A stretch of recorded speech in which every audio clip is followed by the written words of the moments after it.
Olá, bom dia, boa tarde, boa noite. Aqui quem fala é o professor Lucas Lima. Vamos para mais um exercício exemplo de mecânica dos materiais, né? Aqui a gente está falando em comportamento dos materiais. Então, vamos lá. Diagrama tensão deformação de uma liga de alumínio para fabricar peças de aeronaves é mostrado na figura.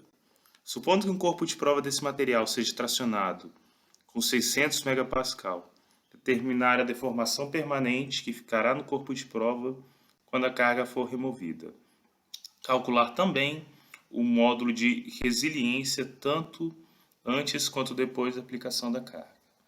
Então aqui a gente tem o eixo onde tem a tensão em megapascal, né? A deformação adimensional, ele vai ser solicitado até o ponto A, até o ponto B, e depois vai ser relaxado aqui, né, até o ponto C. Então, vamos à resolução. Então, o exercício, a primeira coisa que ele pede, né, é a deformação permanente que ficará no corpo de prova quando a carga for removida. Então, veja bem, ele vai ser carregado aqui, né, começa do zero, é carregado até o ponto A, elasticamente, continua o carregamento, ele vai para a região plástica, né, até B, e depois esse carregamento é removido, né, e com isso ele vai tendo a recuperação elástica até chegar no ponto C. Então a primeira coisa é determinar qual que é a deformação permanente sobre esse corpo de prova. Então qual que seria essa deformação aqui entre o ponto O de origem e o ponto C. Tá certo? Então, bem, a primeira coisa que a gente vai precisar para calcular isso é saber qual que é o nosso módulo de Young. Então, para achar o módulo de Young, a gente pode achar usando, por exemplo, o ponto A, né, que é um ponto que a gente tem em relação à região elástica. Então, pela lei de Hooke, né, você lembra que tensão é igual a módulo de Young deformação. Então, isolando o módulo de Young, a gente vai ter, né, tensão sobre deformação, sendo a tensão 450 megapascal, 450 megapascal, e a deformação, né, correspondente de 0,006, isso daqui nos resulta em 75.000 megapascal.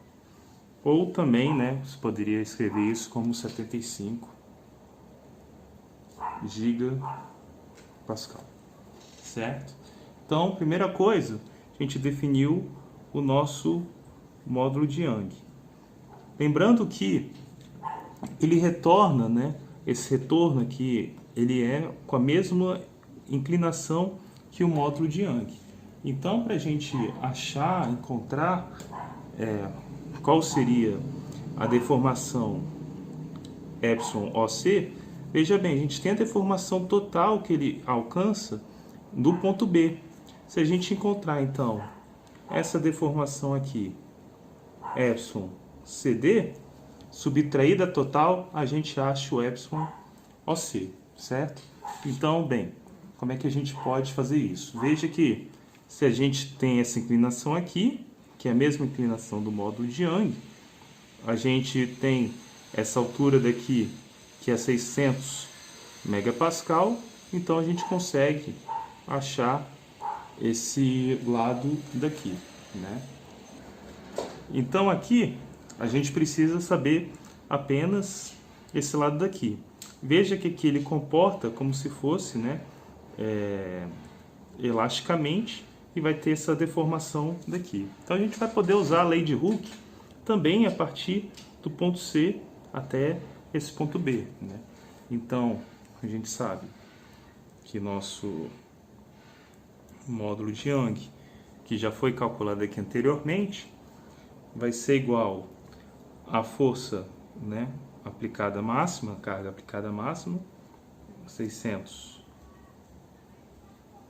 megapascal, dividido pela deformação CD, certo?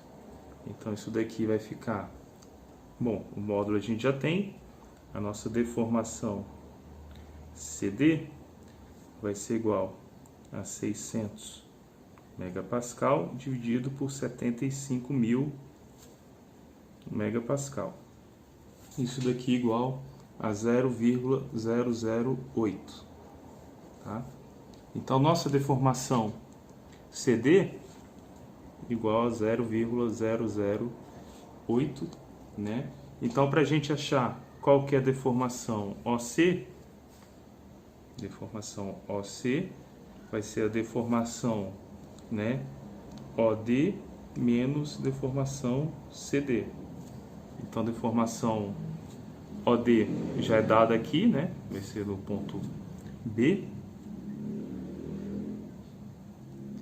Vai ser então 0,023 menos 0,008. Isso daqui é igual a 0,015. Então, essa daqui vai ser a deformação residual, né, permanente do nosso corpo de prova. Agora, na letra B, o que ele está pedindo? O nosso módulo de resiliência. Módulo de resiliência antes de aplicar a carga, né? E depois de ter aplicado essa carga e ele ter essa deformação residual.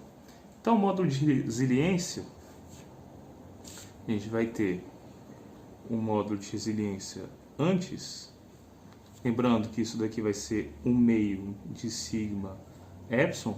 Qual sigma? A tensão, né, da parte do regime elástico. Então, a gente vai usar a tensão no ponto A, então vai ser igual a 1/2 de 400 megapascal vezes a deformação, que vai ser, né, a área disso daqui, 0,006. Isso daqui, então, vai ser igual a 1,35. Que unidade?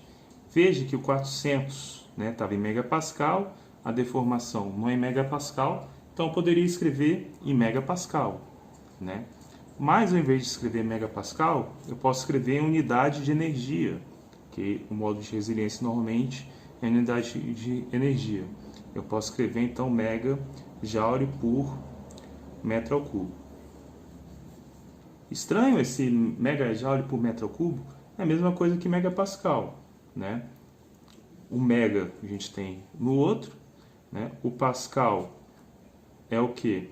Não é newton por metro ao quadrado? E o que é o joule? Joule, unidade de trabalho, não é newton vezes metro? Então, se você substituir aqui newton vezes metro, corta, você vai ter pascal e o mega, certo? Lembre-se que quando a gente falou, né, de energia de deformação, módulo de resiliência, módulo de tenacidade, a gente tinha isso como um trabalho, uma energia interna dividido por uma unidade de volume, ok? E depois, o que acontece? Depois o material se deformou até o ponto B, recuperou até o ponto C. O que vai acontecer se a gente for deformá-lo novamente? Ele vai vir do ponto C até o ponto B e assim por diante. Então, a nova tensão de escoamento vai ser o ponto B, né, que é de 600 megapascal e 0,023. Então, o módulo de resiliência depois da aplicação da carga de 600 megapascal vai ser 1/2 de 600, né, vezes a deformação aqui, né, que é como se fosse essa da área daqui, 0,023. Que isso daqui, desculpa, não é 0,23, é essa daqui, como se ele tivesse começando daqui, né, seria o nosso novo zero, até aqui. Então, vai ficar 1/2 vezes 600 vezes 0,008. Isso daqui igual a 2,4 megajoule por metro cúbico.